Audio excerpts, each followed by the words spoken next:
উপরে শেডের কাজ করতেছিল, ওই ওয়ালিং এর ফোটা পরে আর আগুন লাগছে। স্থাপনা ঠিক উপরেই হচ্ছে যে আরেকটা স্থাপনা করার জন্য ওয়েল্ডিং এর কাজ করতেছিল। এখানে হচ্ছে বেসিক্যালি আপনার পর্দা, বেডিং, তুলার যে সরঞ্জাম আদি এগুলো ছিল, ফার্নিচারের দোকান ছিল।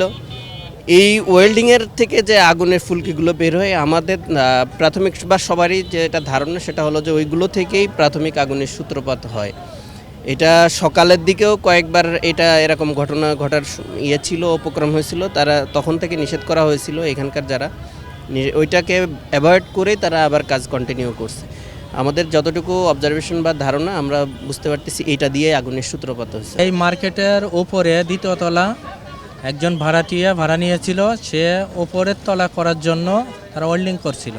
এই ওয়েল্ডিং করার থেকেই আগুনের সূত্রপাত হয়েছে বলে আমরা স্থানীয় জনগণ কর্তৃক জানতে পেরেছি। ক্ষয়ক্ষতির এখনও প্রাথমিক ধারণা আমরা করতে পারি নাই, কারণ মালিকপক্ষ এখনও বিচ্ছিন্নভাবে আছে। তাদের সাথে আমরা বসে তাদের রিপোর্টটা নেওয়ার পরে আমরা জানতে পারবো ক্ষয়ক্ষতির পরিমাণ কি হয়েছে। হতাহতর কোনো আহত নিহত এই ধরনের হতাহত আমাদের কাছে নেই, আমরা হয়নি আর কি।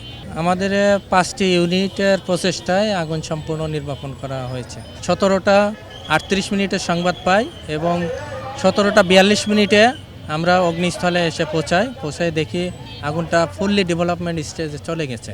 কারণ এখানে তুলা জাতীয় জিনিস বেশি ছিল, তুলার কারণেই খুব দ্রুত ছড়াই গেছে আগুনটা।